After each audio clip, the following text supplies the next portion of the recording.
The Brass Rail Saloon. And Eddie McDermott was the bartender. And that's another story that another thing I have a thing about is that damn story about Eddie McDermott. I'm so sick of listening to that that's wrong, I can't see straight. So this is a story that my grandmother told me about Eddie McDermott telling me about coming to see me, you know. And he was working at that bar, and his parents had a place down south of Victor. They raised cattle, and he raised cattle. He was a cattleman. And they lived down south of Victor there on South 2nd Street, someplace down in there. And he was, let's see, he was at that was during Prohibition in the mid-30s. You know, you couldn't buy liquor, or he didn't have a liquor store. You could, somebody made some, you could get a bottle from him. Anyway, some guy got a bottle of booze and invited several of his friends to come up to the room there at the Victor Hotel on the corner there and have a drink. So they're all having a drink and visiting, and Eddie decided he needed to go to the restroom. So it's out in the hall someplace. I've never been up there, so I don't know where exactly it is, but he went out to go to the restroom, and some other guys saw him, you know, come out and go over there, but before they could say anything, he opened the door, and it was the door to the elevator. And the elevator was above him. There's 4 stories, I think. And the elevator was up above him, and he stepped, not paying attention, he stepped in and he went clear down into the cellar. Thank God he landed on a bunch of wood boxes, cardboard boxes down there. Somebody had thrown down there for trash or something. And so the other guys in the hall, they ran over there and they looked down there and said, "Oh my God, Ed, are you all right?" And he said, "Yes, watch that first step, she's a son of a bitch." And so they tried to say that I've told this story umpteen times, and somebody in the course of the conversation has changed it and said that he died.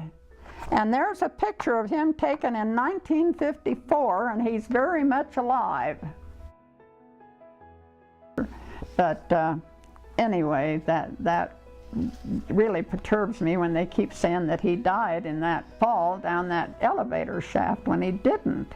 I think it was originally built, maybe, I don't know if it was built, who it was built by, but I think there was a family in town called Titmus's.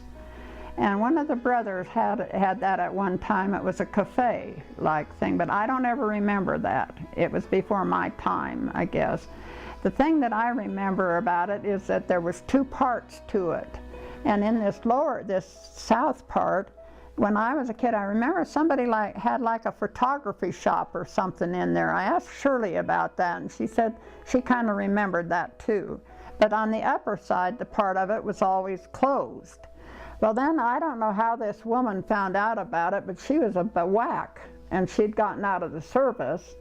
And she ended up in Victor, and this place was for sale. The Titmuses had it, but evidently they had it for sale. And so she bought it, and they called it, I don't know what Titmuses called it, if it was called the Stope or if it was called something else. But anyway, she bought it, and she had the best hamburgers and chili you'd ever want to eat. Well, Rayburn was her married name. Lida Blair, I think, was her first name, and then she got married. Anyway, she bought that.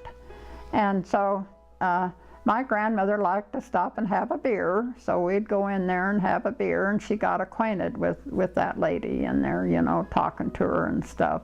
And so we'd go there a lot to see her. And then Lida decided she wanted to go someplace for a weekend. We'd stay there. She slept there. Well, on the south side, there was a couple of rooms. There was a big storeroom, and then there was 2 little rooms, so she made a bedroom in one and a kind of a living room in the other one. And now this is a story. She didn't have, there was a restroom, 2 restrooms, men and women's. The men's room was real small, but the women's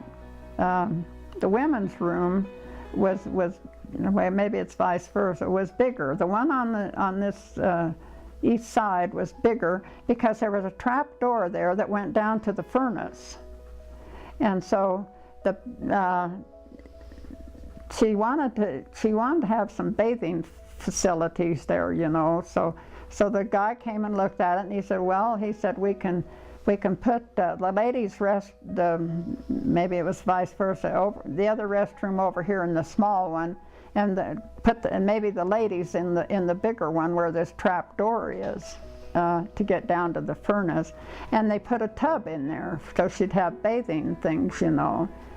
Well, then after Ort Yeager took over that place, and then I never worked there for Lida, but I could always work for Ort, because I didn't drink. Anybody that didn't drink could get a job, you know, and so I'd work there periodically. And then by then I was cooking at school, and so some people came in. They were tourists. They'd been in Cripple Creek, and they were from Texas. And somebody in Cripple Creek had told them, oh, you need to go to Victor and see the Stope Cafe. You know, it's all made like a mine inside. The timbers and the light fixtures looked like a candle holder, you know, and all that stuff, just like if you were in the stope of a mine. That's what, and the booths looked like tram cars. You had to wiggle around the side of them to get in them to sit down, you know. Because of the way they were made, you can see how you had to get around that thing to sit down. This lady, I was busy, and she kept saying something about, well, she'd been at a lot of places, but she said, I've never seen a bathtub in a public restroom, you know. She just couldn't understand that, or couldn't believe it, or whatever, you know. And I was getting tired of listening to her. And I don't know if I tried to tell her at first why it was that way, and she didn't pay any attention to me, or whatever.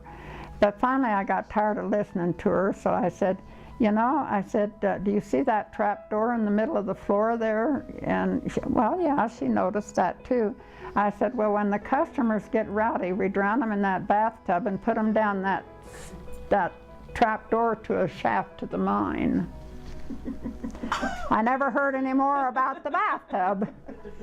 Oh yeah, I worked for Eddie Seal, and at that time, if you worked under a pharmacist, eventually you could take the test and become a pharmacist.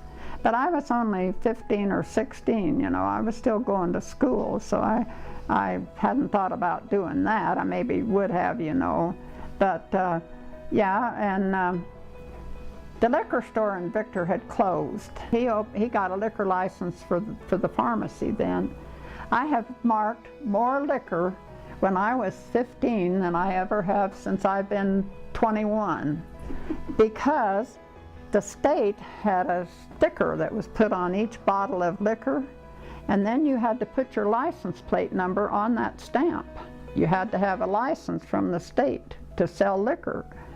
And so that was, you know, sitting back there writing on that thing, and the pharmacists, they had people coming in there for prescriptions, and people for the fountain, and, you know, or just getting ice cream or something, you know.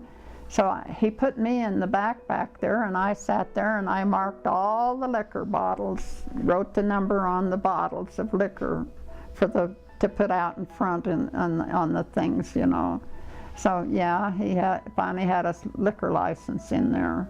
But that, in the early days, was a place for the ladies, because there was a dumb waiter in there that sent the food, the drinks and things upstairs.